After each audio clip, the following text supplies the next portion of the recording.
Hey everybody, welcome to another episode of Reviewing Comics with me, your host, Alexander Turbin. Today we're going to be going over the Blockbuster Adventure Show is now a Marvel comic, The A-Team from 1984. But before we get into that, I'd like to show you some of my own work. This is Random Access number 28. It's a full-size, full-color comic that's 12 pages that is done by me and Jake Quirk. And he did the colors and the edits and stuff, and I did the interior writing and the pencils and inks.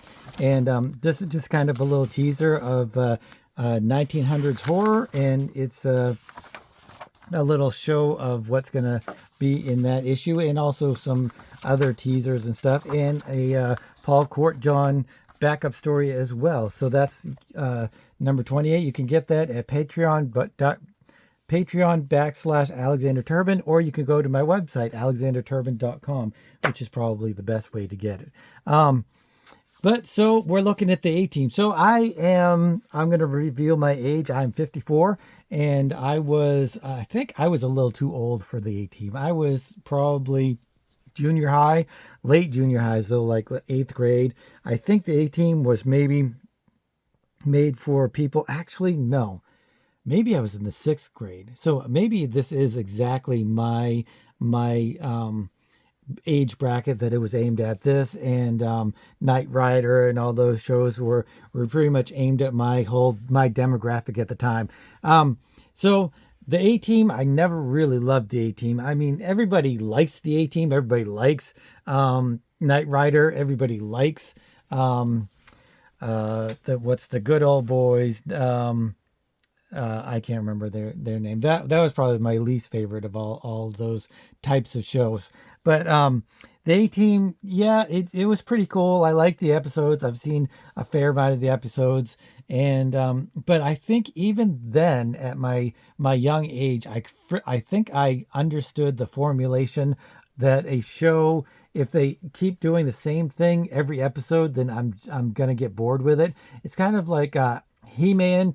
I never really got into He-Man because the show just kept reusing the animation, running towards the screen and then punching, or running towards the screen and throwing his sword back and forth, back and forth. If I saw that 3 or 4 times in an episode, my brain, even at that young age, would be like, they are trying to, snooker me. They're trying to pull the wool over my eyes. This is not original material. This is just some sort of rehash of the other stuff that I've seen.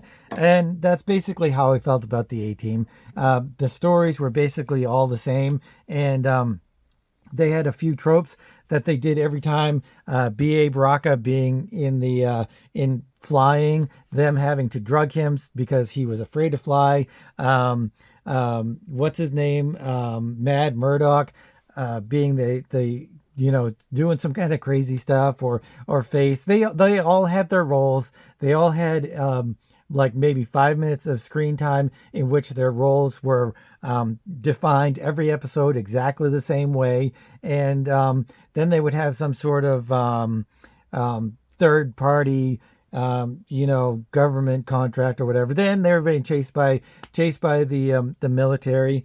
And also, I think they had a reporter that was trying to that was helping them or something like that. I can't remember the exact relationship with the woman, the token woman. But let's get into the comic book, and we will go through the comic book. I'm not going to go through the writing or go through the story and then the writing and then the art and stuff, because it's a Marvel comic book, and the writing and the art is all really good, top notch, and it's by Alan Kupperberg, who did the script and pencils. So it's his baby. It's his writing and his art and everything. So he is to congratulate or to blame for how good or how bad this is. Brian Moore is the inks, Brad Joyce is the letterer, and Stan Goldberg is the colors. John Romita is the art director. I'm not entirely sure what the art director did. How's that different than the production chief, who is Saul Brodowski, and the editor-in-chief, Jim Shooter? I'm not sure how the art director and the production chief, what they had to do. Maybe they were the liaison between the TV show and the comic book and how they related to each other, what they could do, what they couldn't do, and stuff like that. If anybody knows anything about Marvel Comics and how they used third party productions, whether it was a movie or a TV show or whatever, did they always have this production chief and art director to go as a go between? Anybody that knows anything about that, please let me know, because I'm really, truly would like to hear it. So let's read the intro if we can. I don't have my glasses with me, but I will try to read it. In 1972, a crack commando unit was sent to prison by military court for crimes they didn't commit. These men promptly escaped from a maximum security stockade to the Los Angeles underground. Today, still wanted by the government, they survive as soldiers of fortune. If you have a problem, if no one can help and you can find them, maybe you can hire the A-Team. Da da da. Bum bum bum. Ba da da da. You don't want to hear me do that. So and then they have the crew, who's Hannibal Smith, Howling Mad Murdock, B.A. Baraka, Amy Allen, and the Face. Amy Allen, I think, like I said, I think she was a reporter. I don't think she was part of the crew. I'm not entirely sure why they left her whole role out. Maybe just being the comic book, they wanted to kind of skirt that situation of what she was in, and they don't really have the they're pursued by the government, but they don't have any of those scenes in there either, which they would cram that into the hour-long production of the show.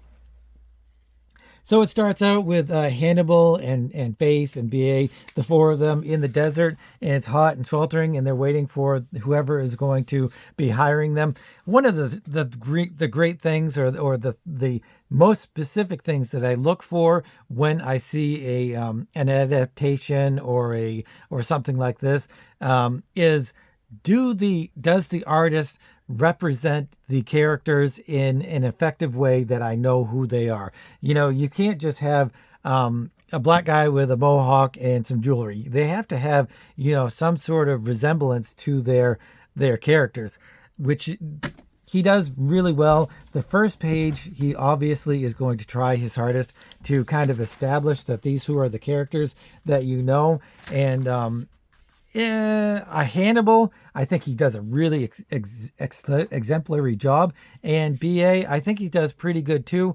But Face and Mad Murdock, I definitely do not think he got them very good. I mean, this is Starbuck from Battlestar Galactica. This is not. I don't know why they went that route, but I also understand it, because it's incredibly hard to represent because you don't want to try to get an exact image of the character on every page, every panel, because it's just too much work, and it's never gonna happen. You have to, when you're drawing a comic book, you have to orient the time and space you have. That was a big thing that I learned at Joe Kubert, and especially Ben Ruiz. He would focus on that, especially in when I took my not my life drawing, anatomy. My anatomy and figure drawing is the figure drawing and anatomy and stuff is orienting the form and space around or the object that you're trying to do. And that's how you would break down, that's why everything is broken down into boxes, cylinders, and spheres and stuff like that. When you're drawing something, it's to, especially in comic books, is to make it easy and quick, and something you can do within a good amount of time and make it look good and appropriate and all of that stuff. And so when you're trying to do that and trying to get a likeness from a character, that it's really, really very difficult. So anyway, I think he does a pretty good job of establishing who these characters are. And I mean, we know who the A-Team is. We know who these guys are anyway. But these two characters just look a little, stock imagey to me.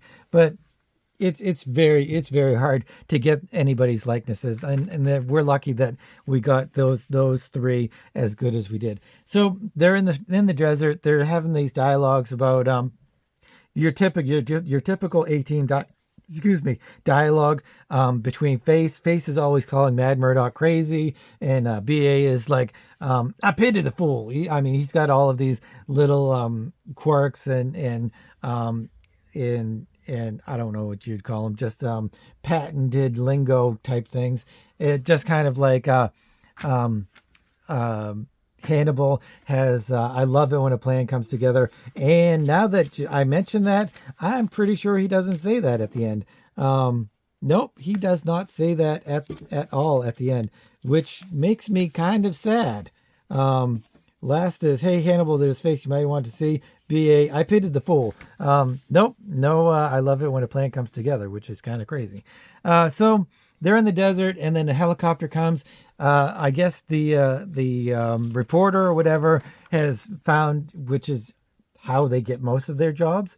I assume she found somebody that wanted to hire the A team to do something. He's meeting them out in the desert. He comes down with this helicopter. BA is screaming, "You're not going to get me in that that whirly turly, whirly birdie, wordy wordy," or whatever. He comes out. He's introduced to the team. He's some sort of famous cowboy actor. Is this a representation of Ronald Reagan? And because he's actually, as is often in the show, I think I remember the person that was hiring them was often either against the government, and the A team had to kind of go a different way or something like that, or they just didn't agree with whatever they were hired to do, so they had to whatever. So maybe this is supposed to be a representation of Ronald Reagan, and maybe this is a liberal. Maybe Alan Cutberg is a liberal, and he wanted to kind of convey that. I don't know. I have no idea, and I don't think we'll ever know. That's just a curiosity of mine, I guess. So he goes to meet them, and again, BA says, "I ain't no flying in no helicopter with no cowboy." And Hannibal says, "Fine, fine. We'll use the ATV kind of whatever. What's he call it? Land Rover. They've got a Land Rover. They're going to go to his compound. He has some sort of compound out in the desert, and they go there and they meet his daughter, who's home from college. And I'm sorry that my dogs are barking. Maybe they will shut up, or hopefully. But she hugs him, and she is drawn to Face, obviously. Like I said, each of these characters have a trope. BA, afraid of flying. Musclebound. Mad Murdock. Mad Murdock. Is the flyer. He can fly anything, and he's also crazy. And we have the leader in Hannibal, and we have the good looking. I'm never entirely sure the exact role of Face, but he's always like getting their transportation or something like that. And so the girl has eyes for him. I think that is supposed to maybe not represent, that's supposed to be a foreshadowing of what Face's abilities are, because they call him the Face because he's very handsome, and he can get things done using his good looks. Kind of like the Scarlet, not the Scarlet Witch, the Black Widow in Avengers. She uses her good looks to kind of get her way. So she takes off, and that is the end of her, and we never see her again. And it's just weird that they have some sort of introduction to her when she's not a part of the story anymore. They go to some sort of like indoor theater where the cowboy tells the A team what he wants them to do, and he wants them to capture a stealth fighter jet. This is probably also getting I wonder if Firefox was a before this. So this was 1984. I'm gonna have to look up when Firefox was made, and if that was a kind of an influence on this, because it looks a little bit Firefoxy now that I think about it. But he wants somebody made this plane. He doesn't say who. He doesn't say it was the Russians or any other terrorist organization or whatever. He just wants to steal it and show the Americans that an American can do stuff and I'm not entirely sure what he wants to do. But it sounds fishy from the very get go, and the A team are like, okay, but we'll do it. And so it's called the Redbird, and they're going to try to steal. He's hiring them to go to wherever. I'm assuming it's Russia or an island off of Russia or something like that to steal this stealth fighter. And he says, "I think the man just hired the A team, fool plane." And BA is always, angry against planes and stuff. So the next scene is it's at night. They're being dropped off from a ship onto a raft onto some sort of tropical island, the coast of a small Caribbean island. So it's very vague as to where it is, vague as to who the bad guys are. I'm going to have to maybe watch another episode to see if they actually did say who the bad guys were in any of these episodes. They're having a little bit of a discussion of what they're going to do with the raft because it's supposed to be buried. And BA's like, how are we going to get off of this? How are we going to get off of this island anyway? So, and I'm very, very sorry if and when I do my BA Baraka's impression. I'm a horrible impressionist. And it's just, sometimes when you've got, BA doing this thing, you got to go along with it. And that's what I'm doing. So a couple of soldiers stumble upon the A team, and Hannibal just starts shooting at him with guns. But it's a family show. It's a family comic book. Nobody gets shot in the A team. It's kind of like G.I. Joe, where they shoot up in the air. I don't think G.I. Joe has ever hit anybody in their entire life. So they try to get away, but BA is there with the raft, and he encircles them, or he encapsulates them with the raft, and they kind of tie them up and stuff. They steal a truck, and they infiltrate the base.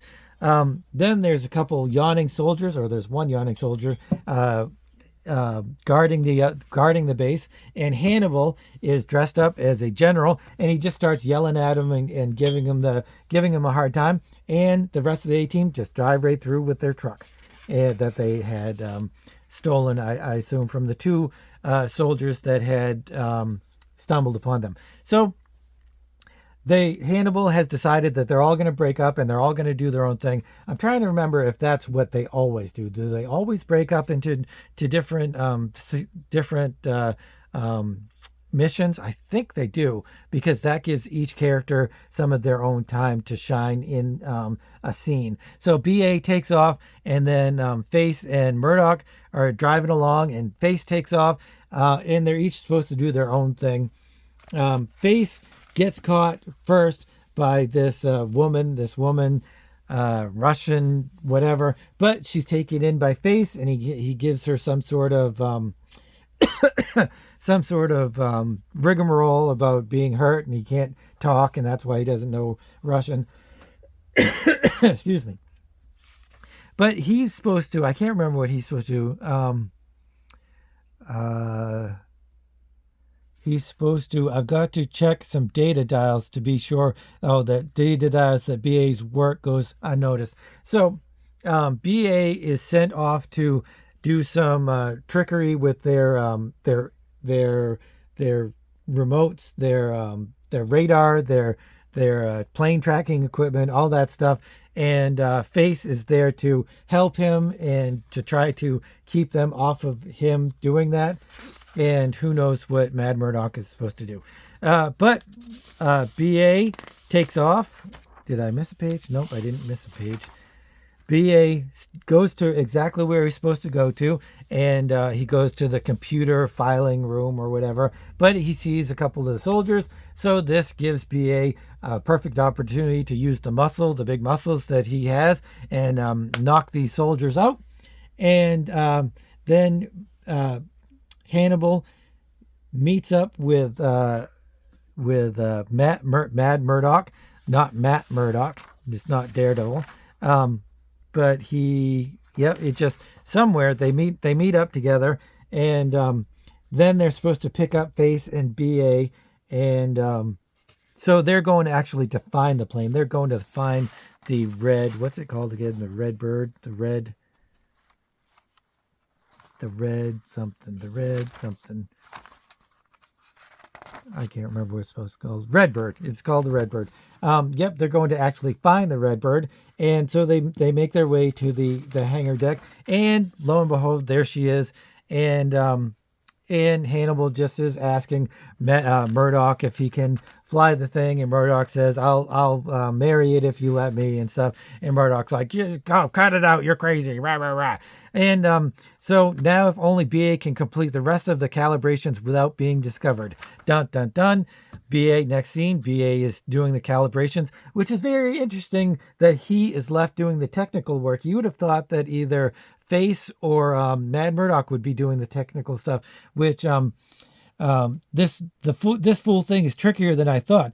But then Hannibal never said this job would be easy. If only I could resist those big bucks. So it was Hannibal that sent him there. I was thinking that it would maybe Face was telling him what to do. I just kind of thought that BA was the big doofus and always did the brute work and stuff. So it's great that instead of him just doing the brute stuff, he was sent into the computer room to do the work on the doohickeys and stuff. But then he had to find a way out of there. Murdoch comes along, Mad Murdoch comes along with a barrel. He gets in the barrel to sneak him out of the compound, and there's the Redbird, and they're all ready to take off when they're discovered. And but I guess the thing, they shoot the door, and instead of holes going through the door, it jams the opening mechanism and makes it shut. So they're shut in there, and they can't they can't get out and blast the A-Team, which is very convenient for the A-Team, I suppose.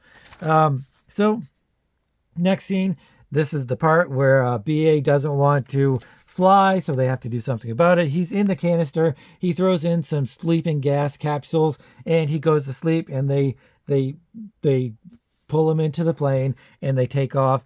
And then the cowboy had wanted the plane for, I don't know if he wanted it for himself, or he wanted just to show the United States government something.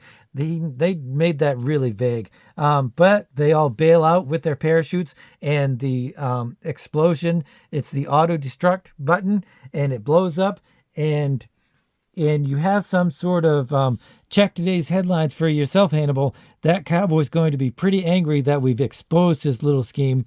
Though we blew our fee, I'd rather embarrass Wild Jack Monroe than the U.S. government. But I'd sure like to see Wild Jack's face now. Blankety blank, someone's going to pay for this.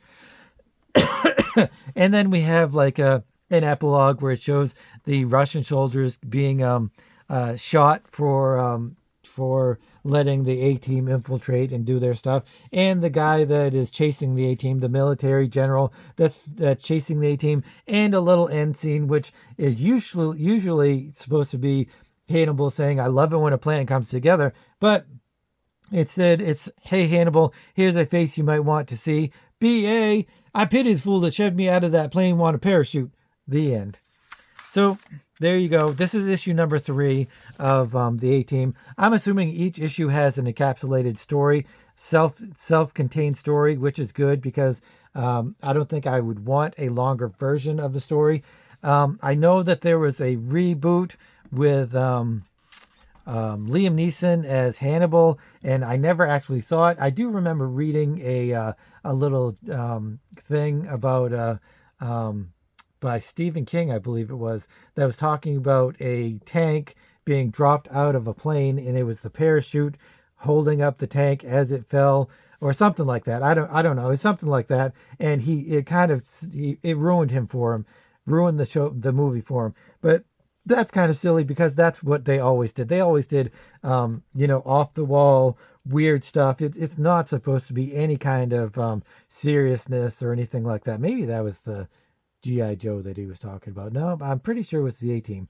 But anyway, I liked it. I enjoyed it for what it was. I probably liked it as much as any episode that I ever watched of the A-Team. I wasn't a big fan, actually. The art is pretty good. I did realize all of the characters. Their narrative art was really good. I never had to go back and reread anything or restudy anything.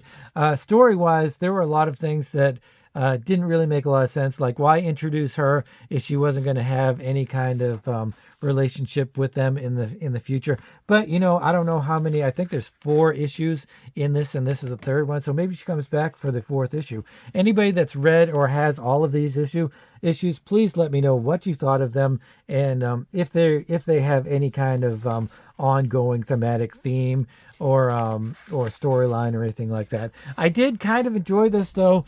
Reading it, it's a nice, easy read. It's a nice, fun read. There's nothing really too stupid. You do realize at the very beginning that it's an 18 comic, and you're going to get all of those tropes that the BA afraid of flying, the Murdoch is a crazy guy that they have to kind of deal with and stuff, and Face being romanticized by the women and stuff like that. So all of those tropes are in here. So I would say this is an extremely successful comic book, especially if you were of the age bracket that you really enjoyed the A-Team as a TV show. And it was really good. I'm going to give this a 7. I'm going to give this an 8. I would give it a 7. No, the art is good.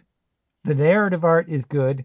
I have to give it an 8. I have to give it an 8 because there's nothing really that I can complain about. It's not like anything horrible. There's no plot holes that I'm really disgusted by. None of the characters act differently than they would.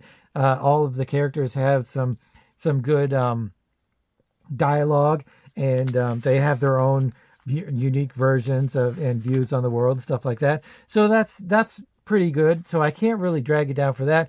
The art is it's good. The narrative art is really good. He's got some good close-ups. He's got some good medium shots. Again, more close-ups and working stuff. It's nothing fantastic. Like the backgrounds are extremely detailed or anything like that. I'm thinking that this was done in maybe a 10 to 15 day period. I can't say that. I can't say that. That's too much of a judgment that I just can't put on somebody that I probably, so disregard that. Jury of the court, disregard that statement that I just said. I have no idea. That was just me putting my own kind of imprint on that. But I did enjoy it, like I said, and the narrative art was good. Nothing spectacular, so I can't give it like a 9, or I'm going to have to give it a 7. I'm going to have to give it a 7. I would never buy another 18 comic book in my life, mostly because of I'm just not a big 18 fan. If I was a big 18 fan, I would probably love this comic book. But I'm not. So who am I to give it lower than a 7? But it's nothing that grabs me, nothing that makes me want to get another one, but nothing's bad either. So 7, I think a 7 for a Marvel comic book of the 1984 variety is, excuse me, is pretty good. So let me know if you guys like this or not, and leave that in the comment section. If you have stumbled across this and you're new to the channel, I go over 80s, 90s, 70s, 80s, 90s, indies, black and whites comics, mostly indie comics. But I like to just do all kinds of weird stuff, even if it's Marvel or DC. And also, again, check out the poll we have. It's Tim Sale versus Frank Quitely this week. So check that out. And we're always doing that, one artist against another artist. And pretty soon we're going to be going head to head with some of the winners, which that'll be really fun. But if you're new to the channel, please consider subscribing, hitting the notification bell, and all that fun stuff. And but most importantly is that please leave a comment if you like this kind of content, or if you like the A-Team, or if you like indie comics, or if you like comics at all. Please leave a comment and let me know what you think. And or would you prefer to see more old 80s comics, 70s, 80s comics? What would you prefer to see being reviewed and gone over and stuff? So thanks for watching, and it's a brand new week. And Wednesday we've got me and Joe, East Coast, West Coast, checking out 2 different artists.